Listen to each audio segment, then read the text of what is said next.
The firstborn of Iluvatar have always been enamored of the heavens, wandering the twilight paths of Beleriand and delighting in the iridescent glow of the stars ere the rising of the first sun. Throughout the long ages they have revered Elbereth, the star kindler, above the rest of the divine pantheon of Valar, and it is to her that they call at need, charging into battle with cries of "A Elbereth Gilthoniel" upon their lips. But that ain't no star on the horizon, you pointy-eared Poncy dweeb. It's a ball of incendiary death, and it's pointed right at your house, and not even the entire cast of Armageddon can stop it. So say hello to my little friend, and take off your clothes, because it's about to get hot in here. In the deep warrens beneath the Iron Mountains can be found the fortress of Angband, the Iron Hell, in the fair tongue of the Eldar. Here orcs and other foul creatures make their home, multiplying and plotting away from the prying eyes of the world without. But the time for conniving and plotting is at an end, and what comes next will shake the very foundations of Middle-earth. Smoke billows from subterranean forges, and from the gates of Angband issues forth a diabolical new tool. A fusion of devious engineering and abject cruelty. I speak, of course, of the Angband Fire Pike. And, of course, not to be outdone, and in an astounding display of creativity, Papa Sauron has cribbed Morgoth style once again, and produced his own version of the Fire Pike, a more mobile and shorter range variant, issued to his own Ashclaw fanatics. The Angband Fire Pike is a new weapon type being added to Silmarillion Total War and is specifically tooled for frying light and medium infantrymen and punishing careless blobbing. This is just an experiment in our test build, and because I can already hear the wailing on the horizon, let me say this. The implementation is not final, and I'm open to feedback. And by feedback, I mean real discourse, not Jordan, what the fuck, OP? That being said, I hope you enjoy this 2v2 on the hills of Hithlum. Now, let's dive right in. And so, the first army I have for you today is the army of Tolin Gaurhoth, being commanded by Tundras Fox. He's got a couple of Laudskaras here. These are medium melee cavalry. They also have a nice little armor-piercing charge that they can use to great effect when flanking or attacking from the rear. And they're going to be hanging out on the wing in an ambush position. I've got some more cavalry deployed over here in the woods. Big ol' ambush. And one of them is the new units that I want to talk to you about today. Those being the, and this name is still very much a work in progress, the Hispal Pyre Hounds. I'm thinking maybe Pyre Wolves is a bit more fitting for Tolin Gaurhoth.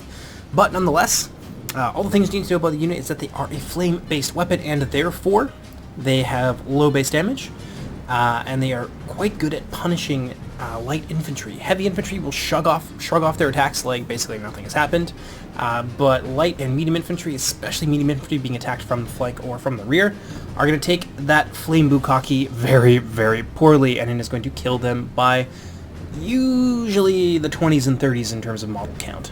So it's very, very strong. You can knock off like a quarter of an elven unit with it.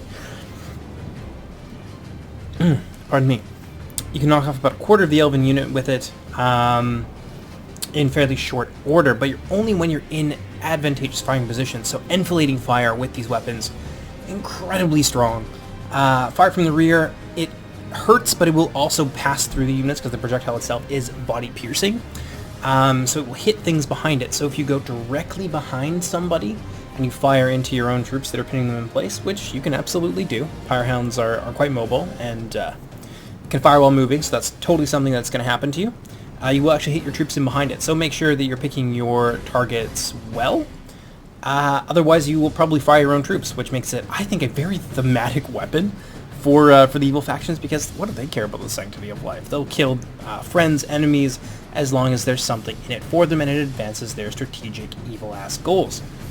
That being said, it's also been added to the Hishbukras for a reason, because they are a fire fanatic sub-faction within Tolin Gaurhoth, so it is sort of a thematic thing for them to do.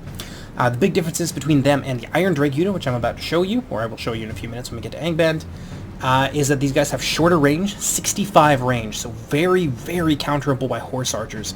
In particular, the Tolin Gaurhoth units, because they don't really have a lot of ways to zone out horse archers outside of the Ashclaw archers. And the Ashclaw archers don't do a ton of damage, and they also don't have great range, and most of the horse archers will outrange them. So this unit in particular, the Pyre Hounds, is extremely vulnerable to being gooned out by horse archers in particular. They're also not very durable in close quarters, so spearmen will destroy them. Basically everything will destroy them in close quarters or at range.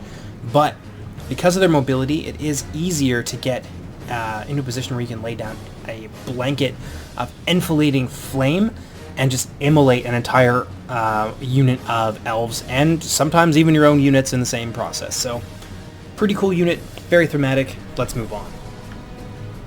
We've got 2 units of them, in fact, here.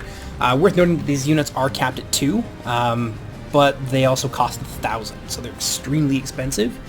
And they're a unit that you can get a lot of value out of, or it will sometimes do nothing for you. So, yeah, it's a bit of a risk-reward kind of thing. Moving on over here to the rest of his army, we have a pretty nice formation, actually. So we've got some Hispal hunters out front. You can only really get 1 unit with Tolin Gauthoth on the new patch, because they don't want them to have too many skirmishing options. At least long-range skirmishing options. Gijek Scout as Wolfguard, going to form the core of this army. And in the center here, you're going to see some Hispal Howlers as well. And behind them, we've got some Hispal Warband, probably a couple units of them, I would expect. And then behind them, we've got some Scar High Trappers. This is very dangerous. This is a formation that you can kind of like switch various lines of it according to what you need in terms of utility. But having these trappers in the back here and well protected by cavalry in the rear and the Hispal Warband in the front, trappers are extremely powerful. They don't have the greatest missile damage. It's a little bit lower on average than the other hard-to-target javelins. However, at least I think these guys are hard-target javelins. Oh, God, I really should know that. But in any case, something is very true of this unit. It has been true all the way along, is that their base damage is lower, but they compensate for that with having extra numbers. So, yeah, bit of a trade-off there.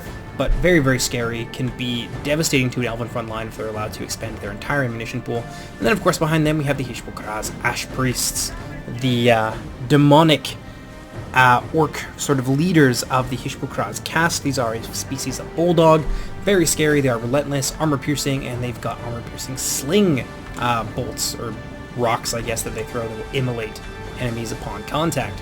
Now, we have the Orc Manga now. This is worth talking about as well because I've tried to bring it in line with the philosophy of the rest of the flame weaponry in the game. So, Udurloki, Pyre Hounds, Iron Drakes, and now Mangonels. They all sort of fit into this mold.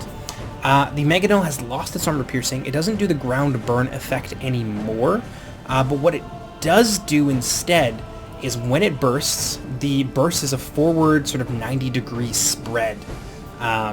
And the amount of projectiles that it can throw has been increased from 9 up to 22. So it's a massive increase, essentially, in the amount of spread of the fire, but it doesn't do the same thing. So it can be very, very good at slaughtering large numbers of infantry, especially lighter infantry, or blobbed up units. And you can actually force those blobs, and that's one of the important things about both Pyre Hounds and Mangonels coming into this new patch, is that you can use units like, say, Sauron to force blobs. Because that fire damage isn't armor-piercing, and Sauron has huge armor and HP pool, and he's also a very valuable target. People see Sauron coming towards him, they're going to want to try and take him out if they can.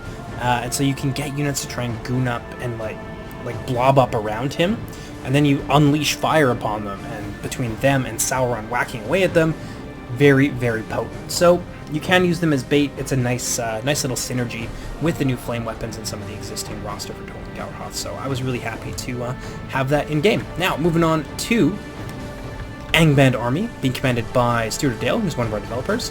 He's got some thralls out front here, and he's got the Iron Drakes of Angband. So let's talk about some of the differences between them and the Pyre Hounds. The Iron Drakes, obviously much more heavily armored. They have a unique model, but they've also got a much longer fire pike. So their range is about 100, so they've got about 35 extra range over the Pyre Hounds, but they are foot-based and they're slow, and they are unshielded, so they are pretty vulnerable because they need direct line of sight, much like the Pyre Hounds. So you're going to have to maneuver these guys around the side of your own army, and then you're going to try and bathe your enemies in flame. But because they're slow and because they're unshielded, there's plenty of counterplay. A decent Lancer charge will run these guys over, despite the fact that they have their spears there. You can kill off like 2/3 of the unit, or kill all of the unit if you're particularly particularly lucky and the Angband player doesn't defend them. They have to necessarily, because their range is only 100, they have to expose themselves to counterfire from the new, say, harassment javelins or armor-piercing missiles from the armor-piercing units like the Kuthalim and things like that. And hard target javelins as well will do a ton of damage to these guys, and they will do that very, very quickly. So mobility, there's a lot of ranged options as well, and then of course just getting any old infantry in there. The Iron Drakes are not particularly good at close quarters. They are still a spear unit.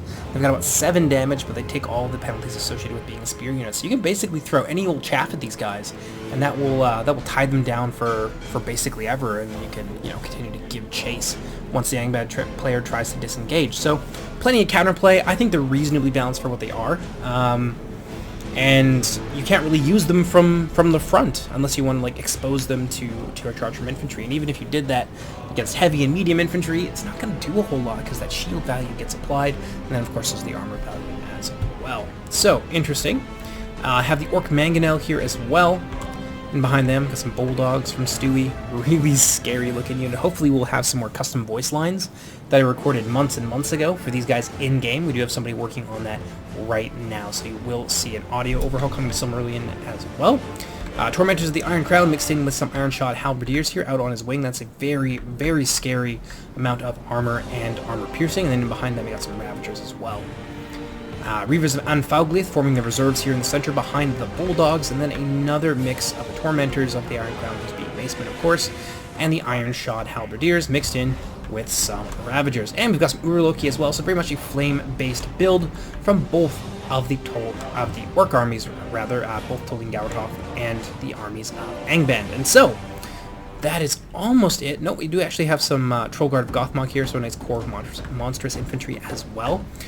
Using these guys together in tandem with, say, Balrogs or whatever, it does make a very scary kind of wrecking ball that can just destroy blobs. And again, these are all heavily armored, so they synchronize so well with the flame units. So you can use a couple of Trollguard units to blob up on infantry, pull your enemies in, and then just bathe that area in Mangonel or Iron Drake fire, and you can get a ton of value off of it with very little danger to your trolls, both because of the heavy armor and because of how spread out they are. So that I think is going to do for Steward of Dale's army, unless he's got some hidden cavalry maybe hanging out here in the woods.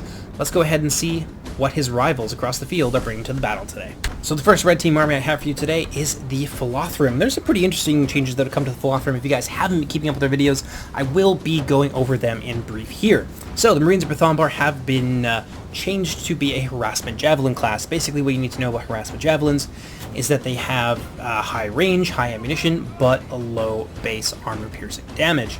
And that contrasts with the hard target javelins, which are kind of the exact opposite. So high base damage to the tune of about 5 times the amounts of a harassment javelin. They have 50% ammunition, and they have about 20 or so meters less range. So kind of cool. The harassment javelins do really support you when you're making aggressive plays, and that's what really all of this comes down to. The harassment javelins, the fire units, this is all connected because I want to push people to make aggressive, decisive plays and to go into games with a plan. That this is what I want to do, this is how I'm going to execute it, now I have all the tools to do so. I don't want people to necessarily just sit back and pound away with artillery and do a 30-minute skirmish phase, etc., etc. You can play like that if you want to, but I want to give some equally viable options in the form of aggressive, proactive strategies that take the initiative and try to maintain it throughout the game. So, Marines of Bethombar right there, harassment javelins in behind them, got a couple of units of Warriors of Eglarest, some really scary medium infantry. Aran Kier Lim, some heavy infantry as well, forming sort of a command corps for the front lines. Marines of Eglarest out front. These are hard target javelins, so high base damage, low ammo, lower range. And then in behind them, we got some Seafarers of Bethombar as well.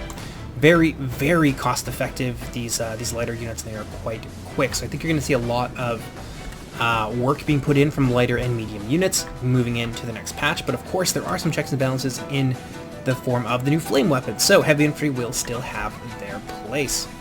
In behind them, we have the Regiment of Renown, the legendary company, the Mariners of Eärendil.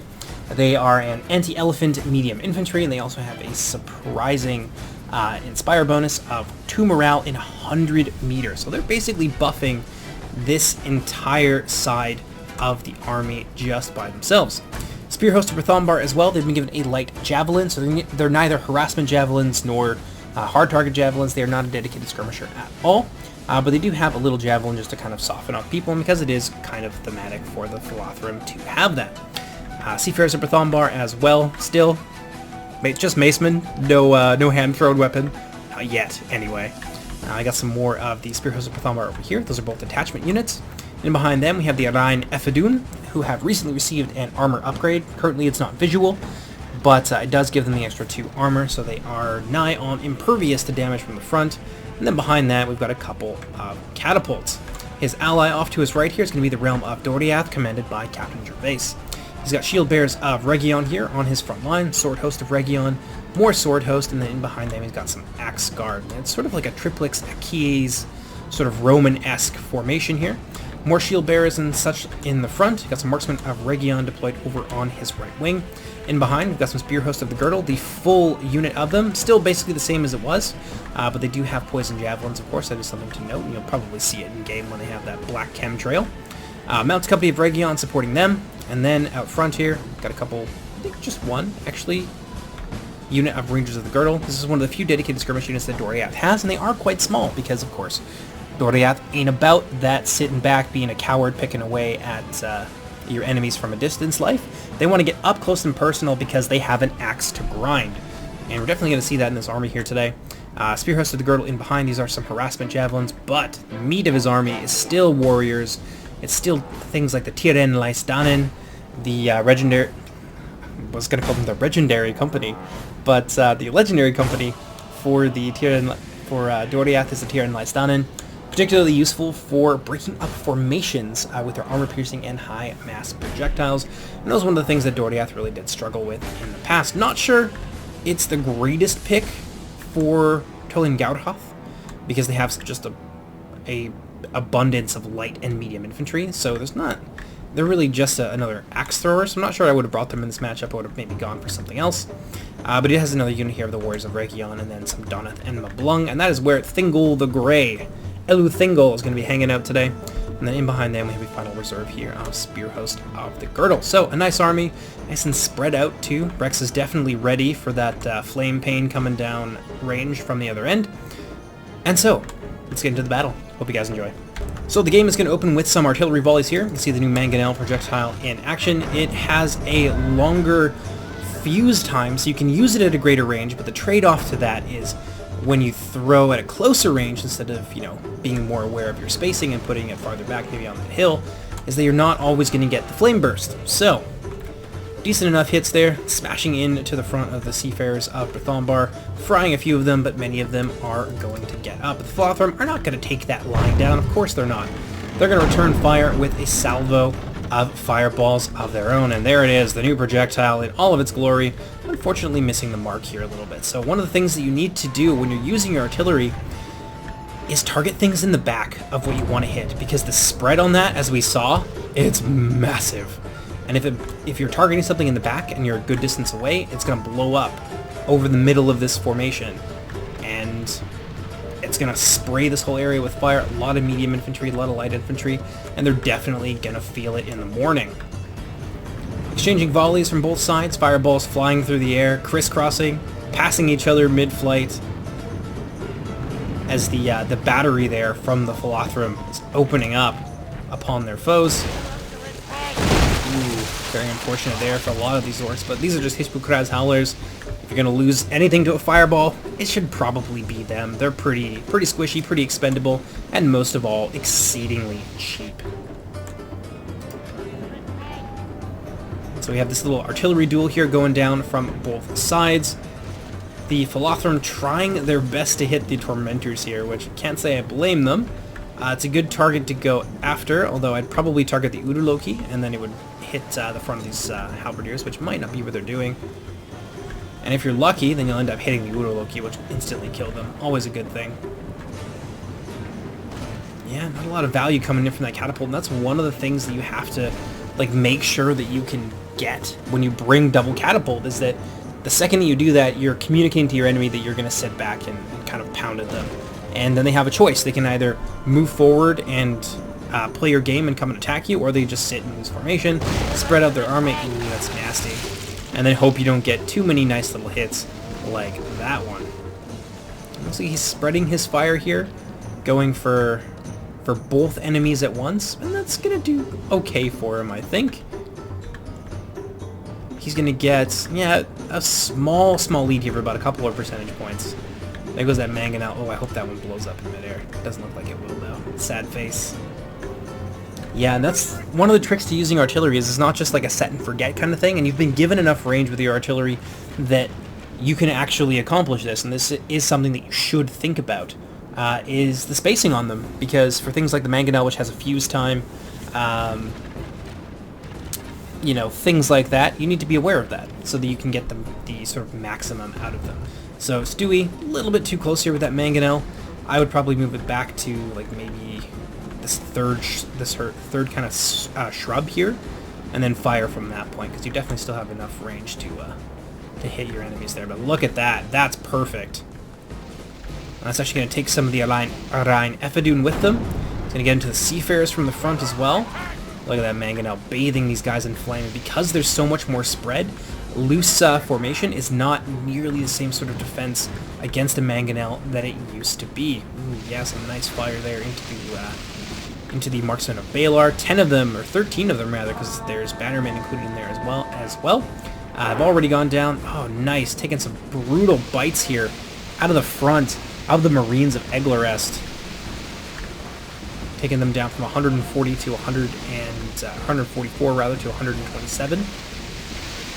About 17 or so models getting cooked there right off the go. That one not quite so effective. Ooh, yeah. Anything in front of that, though, would have just been absolutely fricasseed. But I think we're going to go ahead and fast forward here, see where this artillery duel leads us, and I'll see you guys in just a few moments. And so here we are. At this point in the game, both sides have managed to kill off about an equal number of each other's forces.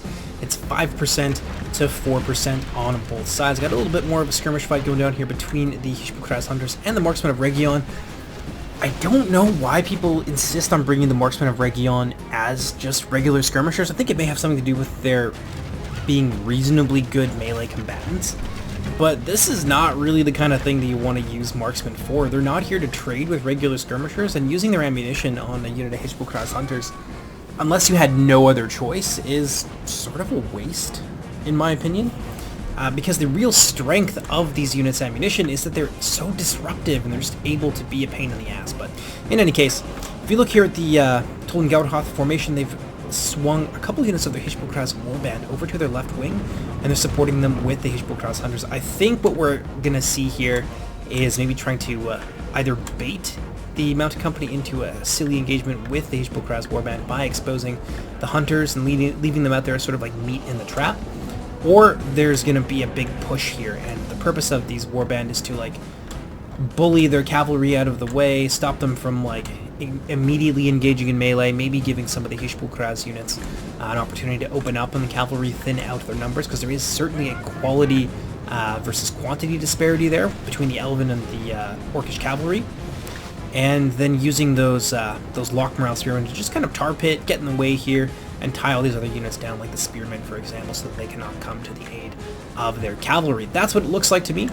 And you can see Hispal over here, the Skirmish Cavalry. These guys throw fiery javelins as well, and I think that they're going to be the real danger here. And if I was Tundra's Fox, I'd be using them certainly to goon out the Mounted Company so that they can die quickly, and then your Hounds just have free reign to basically do whatever they want. There's a lot of light infantry here, and a lot of unshielded units as well, so the Hounds can be particularly deadly in that regard.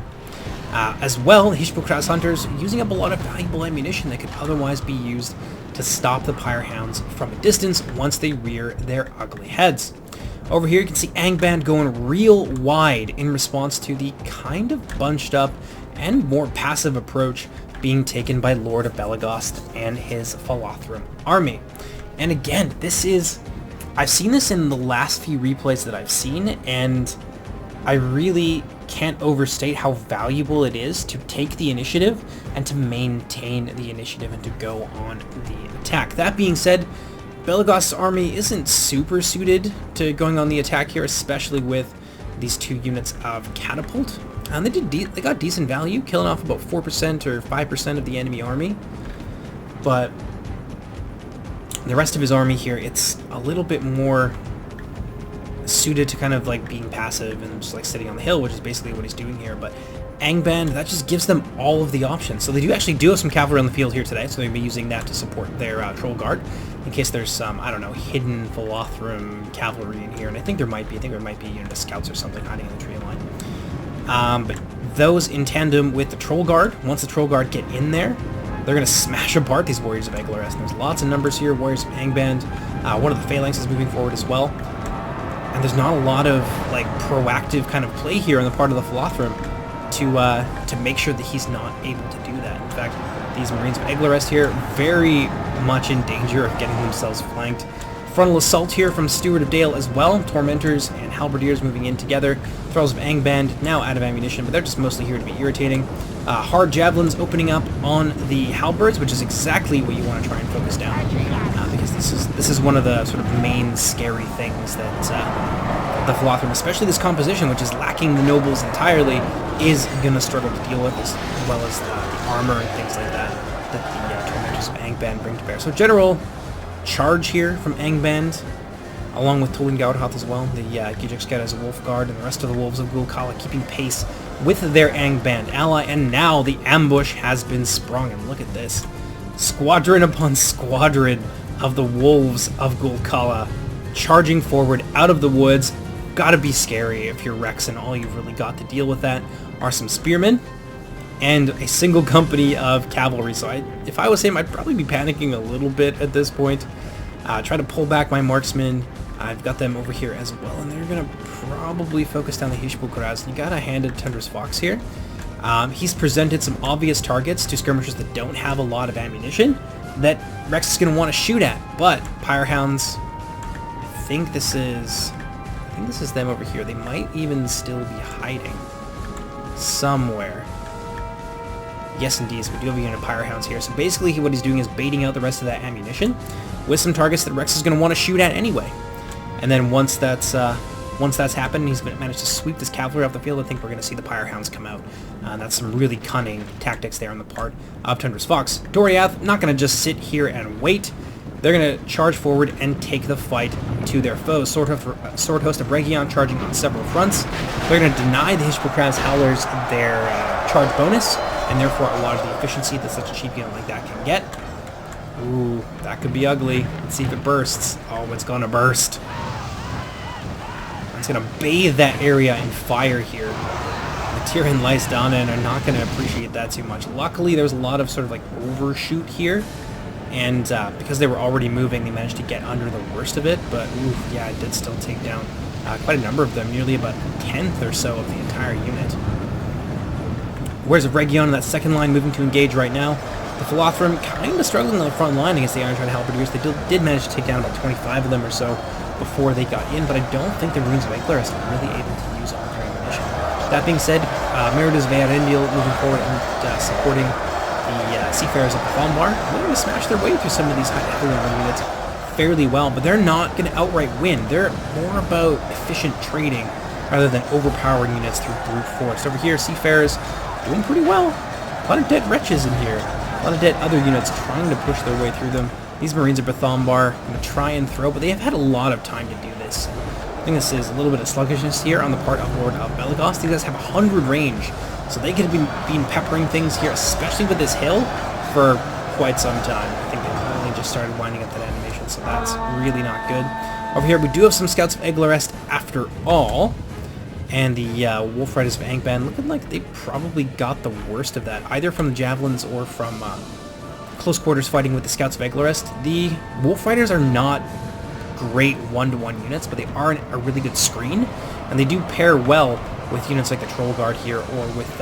Riches of Angband. That combination makes them a very, very scary prospect to face down, even for far superior Elven Cavalry like the Scouts of Eglarest. Troll Guard of Gothmock here, moving in to defend the Thralls. The Thralls will be easily repulsed by the Marines of Brythombar, but it is going to stop them from throwing and from evening out this fight here. The Philotherum currently losing, but if those Brythombar Marines were free to just throw as many javelins as they wanted in here, this would have turned into a defeat and a rout quite quickly for Angband. Oh, nasty. The Iron Drake's at work here, cooking a lot of that light infantry. Seafarers of Brythombar not appreciating that at all. I think we're going to see a rout here, though these units may still come back. The Arankir Limb basically didn't notice that. They got knocked over a little bit, and it was sort of irritating for them.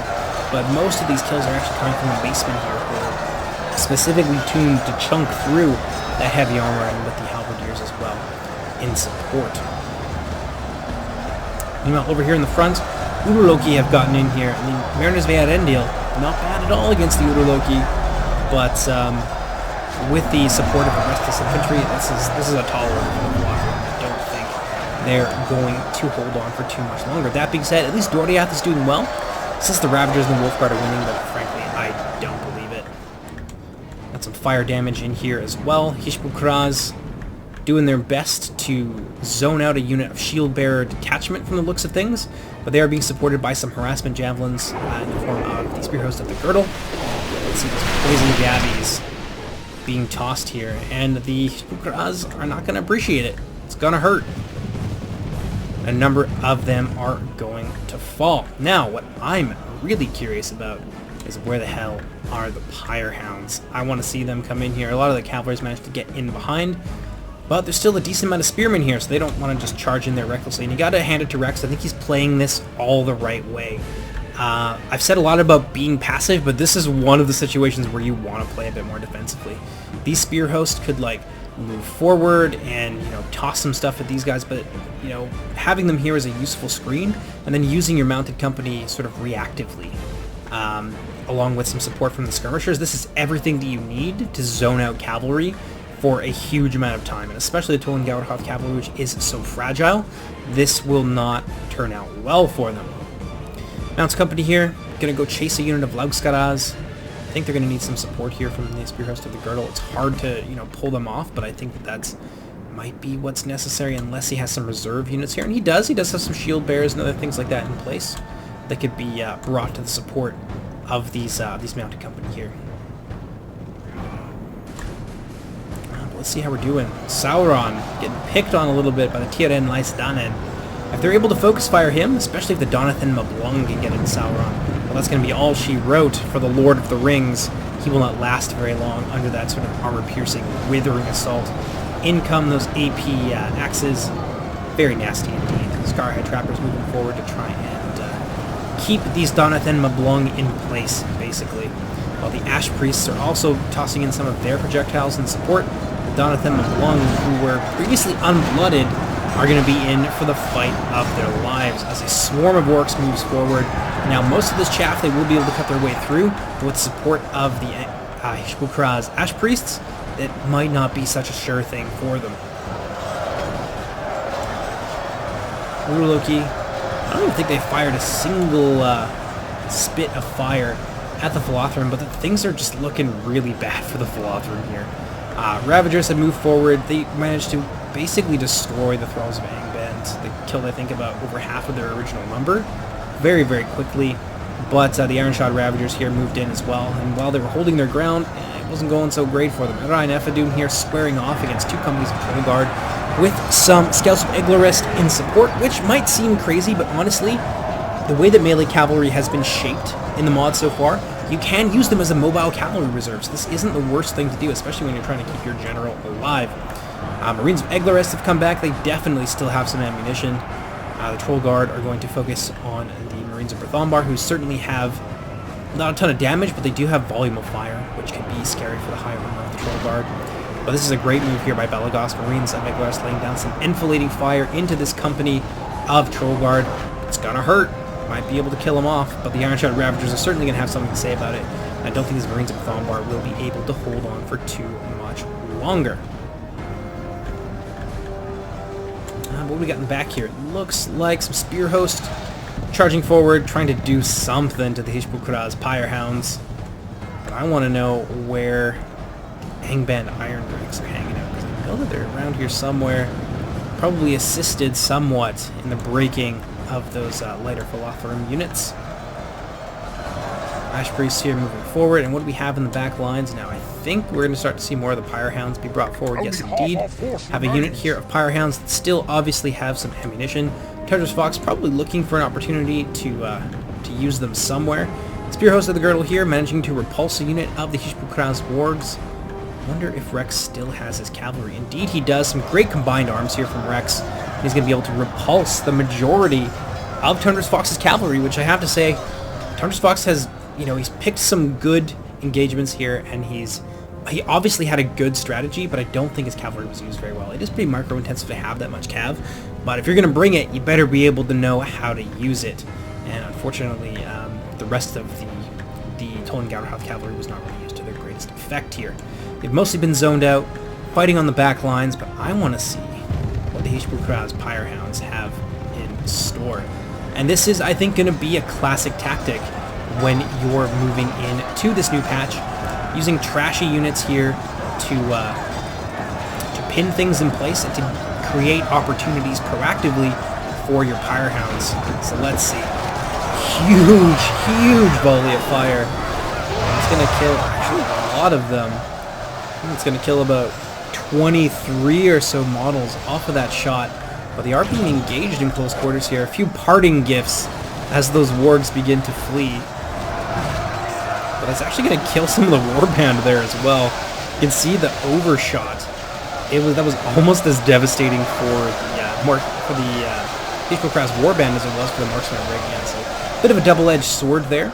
But I think the trade-off in value is obviously in favor of Toland Gauderhouse. So well done there on the part of Tundra Fox. A little bit of a miss micro here, I think, by the Spear Host. Nope, they might just be trying to trade javelins with the Hispal Kraz, and they're just going to continue to just toss as they move inexorably forward like a bunch of Terminators mounted on the backs of giant hyenas. And the Spear Host, just through sheer volume of fire, are being overwhelmed. And there goes one of the generals. I think that's probably the Philotherum general, being taken down by a combination of Ravagers and Troll Guard. Nasty. Another huge shot here from the Pyre Hounds. That's going to do a number on the Warriors of Bregion, who were carrying that fight super easily. These are chaff grinders in the extreme. Ooh, we got Iron Drakes up there as well. Kind of a fire sandwich here. Both of those fire units working in on these guys. Another shot there from the Pyre Hounds as well. But I think that's going to hit some of the Thralls. Yeah, we're definitely going to see some of the Thralls and the Halberdiers go down in this exchange. A beautiful charge there from the Warriors of Bregion into the front of the Pyre Hounds. I think that's going to be interrupted a little bit by some sort of animation. Not too sure what that was. But these Pyre Hounds, yep, they're not going to like sitting there in close quarters with Warriors of Bregion. They might have the opportunity here to rout them off with more shots from those flame cannons of theirs, and indeed they will. And some Angband reinforcements going to move in here and smash what's left of the Philotherum and the Doriathrin elves, and things are looking terrible for the Philotherum. They've been completely gutted, pushed off this hill, and Angband has, while they've suffered some casualties, the exchange has been overall pretty good for them. Still a healthy amount of bulldogs. And look at this. Look at this little party bus just conga lining down here into the valley, and now Brex's Doriath elves are going to be in for quite a time. This is going to be a night to remember for sure. Loki keeping everything pinned in place while Stewart of Dale moves in with that horde of unruly football hooligans, and yeah, we're going to have a riot on our hands here. That being said, the Doriath elves, their quality has carried the day, and you can see, I think, why it's reasonable to bring these fire units, because you are sacrificing, when you're bringing two of them especially, you're sacrificing 2,000 gold worth of good cavalry or good infantry, and your infantry really does rely on its number. So far, not unhappy with the implementation of the fire units. Oh, one more shot. Beautiful there. Loki completely nonplussed by the fact that there's just gouts of flames streaming all around them. They don't mind. They don't care. They were born of fire. And thus they have no fear. Ooh, nasty. Punishing that blob there. Spent a little bit too much time here on the trappers. Probably could have just left Donathan Mablung to finish this up on their own, and then moved out the shield bearers. It's a new dynamic for sure. Over here, Axguard doing very well for themselves. Basically managed to cut their way through most of these orcs. Sauron's still on the field though, and most of the tools for Doriath to take him down have been eradicated in... they've literally gone up in smoke, as the Pyre Hounds have done very well for themselves in this game. Over here, Marksmen got a little bit of reinforcements, and they're cutting through the rest of the Hispal Warband. Some of the cavalry here from Toland Gaudahoth have rallied, and they're looking like they want to launch an opportunistic charge against the rear of the shield bearers, and it's going to work. Rex isn't going to see it in time, and they're going to lose that melee defense bonus being attacked from the rear, and many of them will fall to the spears of the filthy Hishpograz. That's got to suck. Being an elf who's trained for hundreds upon hundreds of years to martial perfection, getting taken down by one orky boy with a stick. Very, very tragic indeed. Pyre Hounds doing their dreadful work over here, and this is exactly what I was talking about. Using Sauron to force a blob and pin people in place, and then bathing the area in unholy fire. What a beautiful thing to see. I love the smell of burning elf in the morning. I'm going to be getting a lot more of that in this battle as Sauron doing his bloody work in CQB while the Pyre Hounds and the Fire Drakes plink away at their enemies. We're going to see like a triple sort of flame bukkake here coming in from all sides. Got Pyre Hounds here, here, and Fire Drakes as well. Well, let's see what happens to these poor Doriath elves. There it is. Shot from the Iron Drakes. Shot from the Pyre Hounds. And maybe one more shot here from the Pyre Hounds. Actually, they're going to be going after this group of elves here, these survivors on the other side. And doesn't actually kill too many of the Marksmen of Red That's that heavy armor at work. And they're going to manage to make it in here. But one thing to note about the Hishpograz is that once this animation stops, it cannot be stopped except by killing the model. So you can actually target a unit, have the animation start to wind up for part of them, target another unit, do the same thing, and then target another unit. And you can actually issue multiple attack orders, essentially, to 3 separate units using just a single unit of your skirmishers. So, a glorious fight here, coming down to the close. Obviously, the flame armies of Tolin Gaudhoth and Angband are going to take this one. Again, the implementation is still a work in progress. Players are getting used to the fact that you can't play the same way with this new unit and the new dynamic that it encourages on the field. So, I am open to feedback, but I would prefer it if it was constructive, because this is, I think, a necessary tool for punishing blobbing and for encouraging aggressive plays that can actually pay off. But at the same time, I obviously don't want it to be stupidly broken. So I don't hate it so far. 2 armies basically gave up the initiative entirely. Didn't have a lot of the tools necessary to stop the flame units, and the attacking force, who took the initiative and obviously had a plan, they were the ones that came out on top, and I think that's exactly the kind of thing that I want to encourage in Silmarillion Total War. So I hope you guys have enjoyed this so far. I'm going to go ahead and we're just going to kind of fast forward it here as the final few Elven units are hunted down. And there's still a few scattered bands of survivors here and there, but for the most part, victory belongs to the forces of Melkor. And there we have it, our end screen. Decent amount of kills there from Tundra Fox's army. The quality of most of the infantry of Tolin Gaudhoth really was what killed their army in this, and the Pyre Hounds ended up carrying the whole team pretty well on their back. 127 kills and 211 from those units. Again, they cost 1,000, so that's kind of what you would expect for a unit that is so expensive. Ash Priests getting surprisingly few. I think maybe they were picked off by some of the mid-range units from the Falas. Hishpograz units, most of their cavalry really didn't do well in that fight. Trappers did okay. One of them got a whopping 110 kills, which is exactly the kind of thing that can happen. Sauron getting 94 kills for a single entity, pretty damn good. Can't complain about that too much. Mangonel did okay. with about 50 or so kills. Hispal Warband, they're just there to get in the way. They mostly just got destroyed by Doriath.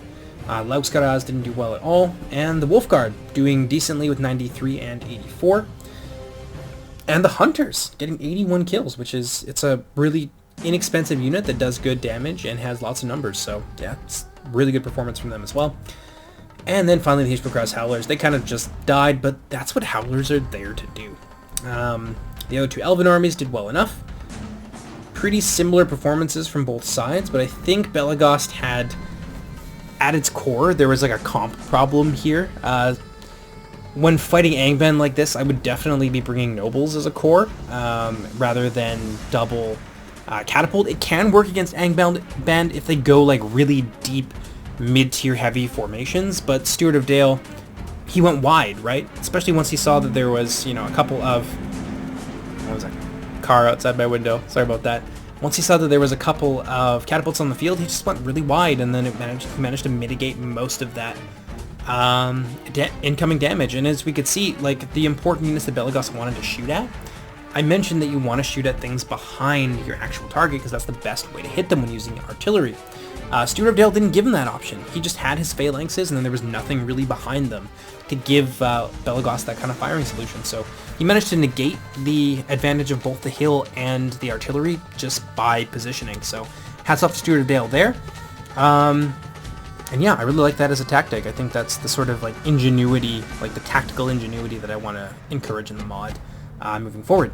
But in any case, my name is Jordan, also known as JMonster. Hope you guys enjoyed this, and I'll see you next time.